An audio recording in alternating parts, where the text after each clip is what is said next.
কর্মচারী ঐক্য জিন্দাবাদ, শিক্ষক ঐক্য জিন্দাবাদ, পেনশনার্স ঐক্য জিন্দাবাদ। হরিল হরিল হরিল হরিল হরিল হরিল।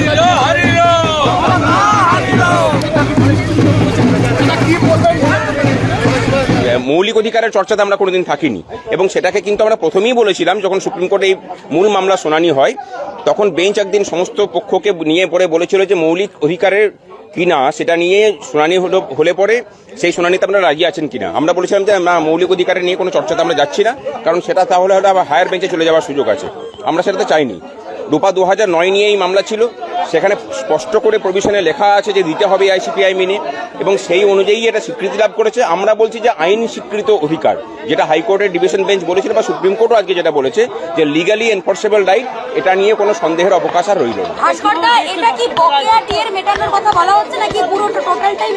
না। পুরনো রোপার যে বকেয়া 1/4/2008 থেকে 31/12/2019 পর্যন্ত যে বকেয়া, সেই বকেয়া মেটানোর কথা বলা হয়েছে। এটা একটা ঐতিহাসিক, সারা দেশের মধ্যে কোথাও কর্মচারীদের এত বড় মামলা সুপ্রিম কোর্ট পর্যন্ত যায়নি, কারণ কোনো সরকার কর্মচারীদের অধিকার নিয়ে এইভাবে হস্তক্ষেপ করেনি। সুপ্রিম কোর্ট যেভাবে এই রায়টাকে দিল, এটা গোটা দেশের ক্ষেত্রে একটা উদাহরণ হয়ে থাকলো। 4 জনের কমিটি ঘোষণার কথা বলা হয়েছে, এই বিষয়টাকে কিভাবে দেখছেন? দেখুন, আশা করছি যে সেই কমিটিরও রিপোর্ট আমাদের দেবে এবং সেই কমিটির সাথে আমরাও যাতে বসতে পারি তার আবেদনও করবো আমরা মামলাকারী সংগঠন হিসাবে, এবং আমরা আমাদের তথ্য তুলে ধরবো যে সরকারের আর্থিক স্বাস্থ্য মোটেই খারাপ নয়, বরং দেওয়া যায়। এতগুলো দাবি আপনারা রেখেছিলেন, মানে ডি এর পাশাপাশি আপনাদের তো আরো অনেকগুলো দাবি ছিল, সেই দাবিগুলো কি নিয়ে আগামী দিনে আপনারা কিছু ভাবছেন? অবশ্যই ভাবনা বলতে বিধানসভা ভোটের আগে সেই সব দাবি নিয়ে তীব্র লড়াইয়ে আমরা যেতে চলেছি, এবং এটাও মনে করি যে এই যে 25% দেওয়ার অর্ডার হয়েছে, সেটা কর্মচারী সমাজ পথে না নামলে পরে এই 25% তারা পাবেন না, এটাকে পরিষ্কার করে তারা জেনে নিন। এর আগেও তো একটা ইন্টারিম অর্ডার হয়েছিল, এবারে একটা কথা বলে দিচ্ছি, 31শে মার্চের মধ্যে ঘাড় ধরে সরকারকে মানাতে বাধ্য করবে।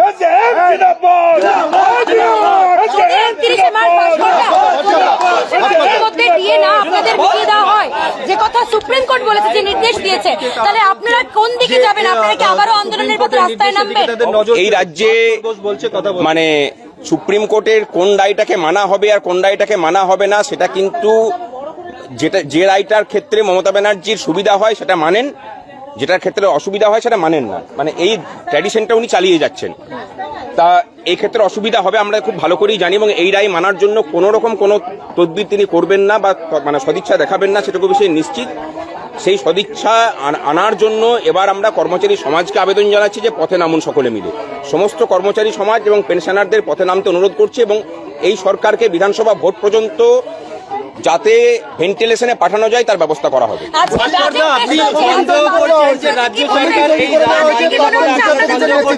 একদমই, এর আগেও 25% দেওয়ার অর্ডার হয়েছিল, সেটাও মানেনি, এক্ষেত্রেও তার ভায়োলেশন হবে বলে আমরা মনে করছি। তাহলে এখন কি করবেন? পথ যেভাবে এখানে আন্দোলন চলছে সেই পথে আমরা হাঁটবো। কিন্তু এবার তো যেটা হলো যে একটা কমিটি তৈরি করে দেওয়া হলো, প্রাক্তন বিচারক কমিটি সমস্ত বিষয় দেখুন, মানে এই কমিটির রিপোর্টটা রাজ্যের আর্থিক স্বাস্থ্য নিয়ে, ডিএর লেজিটিমেসি নিয়ে কিন্তু কোনো প্রশ্ন নেই। সেক্ষেত্রে হয়তো বা আমাদের যেটা ধারণা, আমাদের আইনজীবীরা ভালো করে বলতে পারবেন, সেক্ষেত্রে হয়তো মে মাসের মধ্যে মেটাতে বলেছে, আরো 2 মাস বেশি সময় দিতে পারে, কিন্তু ডিএ দেবে না এই নিয়ে কোন রকম কোনো সন্দেহের অবকাশ কোথাও থাকবে বলে মনে করি না।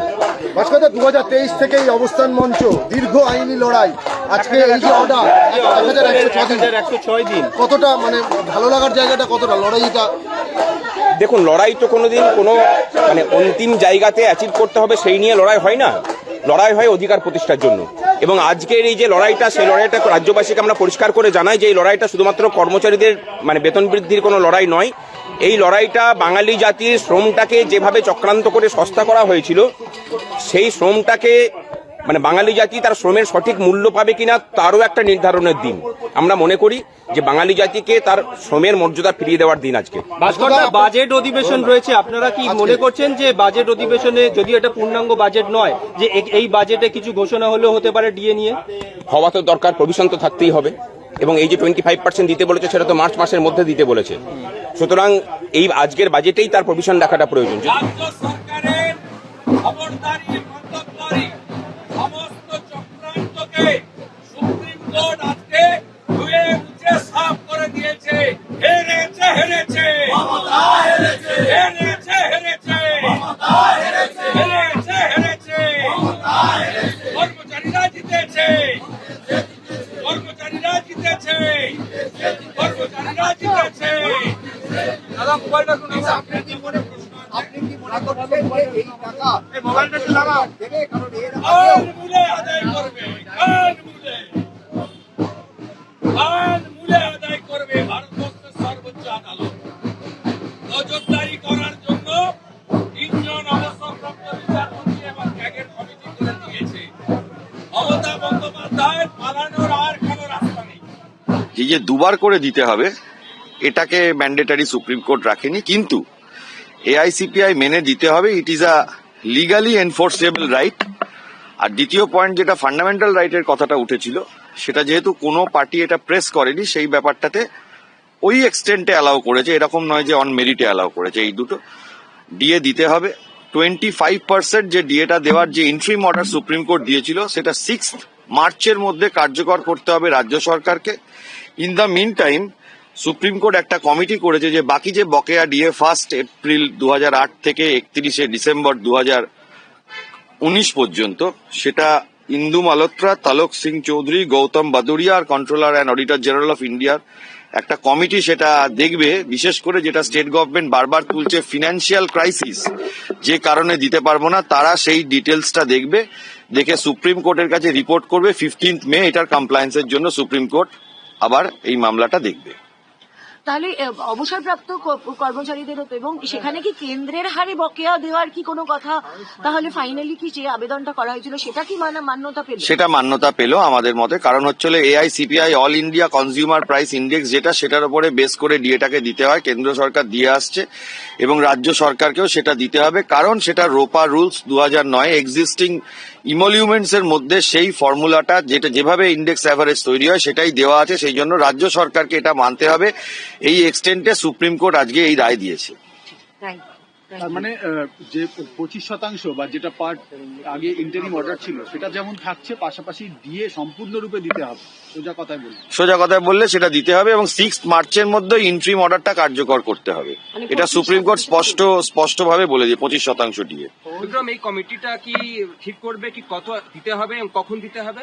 হ্যাঁ, এই কমিটিটা পলিসিটাও ঠিক করবে এবং সেটা ঠিক করে তার ডিটারমাইন করে সেটা সুপ্রিম কোর্টকে জানাবে কিভাবে দিতে হবে। কারণ পুরোটাই আলটিমেটলি কিন্তু দিতে হবে স্টেট গভর্নমেন্ট এমপ্লয়িজদের, না দিয়ে বেরিয়ে যেতে পারবে না। যে রেটে চাইছিল স্টেট গভর্নমেন্ট এমপ্লয়িরা সেটা কি দেবে? সেন্ট্রাল গভর্নমেন্টের যেটা এআইসিপিআই ইন্ডেক্স, সেই ইন্ডেক্স মেনে সেইটা দেখবে। একটা জায়গায় যে ফিনান্সিয়াল ক্রাইসিসের কথাটা স্টেট গভর্নমেন্ট যেটা বারবার বলছে, সেইটা কতটা আছে সেটাও একটা, কিন্তু ওই কমিটিটা সেইটাও একটা সার্ভে করবে। কিন্তু আজকে এটাও তো বলেছে যে বছরে 2 বার করে ডিএ পাওয়াটাও বাধ্যতামূলক নয়। না, এআইসিপিআই মেনে যেহেতু এই 2009 রোপার মধ্যে ঢুকে গেছে, সেই জন্য সেটা দিতে হবে। কিন্তু 2 বার দেবে কি, 1 বারে দেবে কি, 3 বারে দেবে বছরে, সেটা তো রাজ্য সরকারের ডোমেন থাকতেই পারে। 2 বার দিতে হয় সেটা তো একটা ডোমেন নয়, সেই জায়গাটা ম্যান্ডেটরি। যে 16 মে এর মধ্যে যে কমপ্লায়েন্স রিপোর্ট, সেটা কি সমস্ত ডিএ মিটিয়ে দেওয়া, নাকি এই কমিটি তাদের প্রথম রিপোর্ট দেবে? পুরো রিপোর্টটা রেডি করে দেবে যে কিভাবে এটাকে পলিসি ফ্রেম করে এটা কমপ্লাই করানো যায়।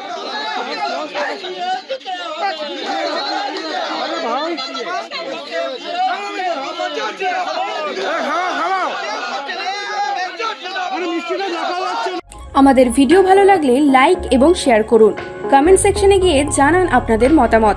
আরও ভিডিও পেতে আমাদের চ্যানেল সাবস্ক্রাইব করুন এবং প্রতি মুহূর্তে খবরের আপডেট পেতে প্রেস করুন বেল আইকন।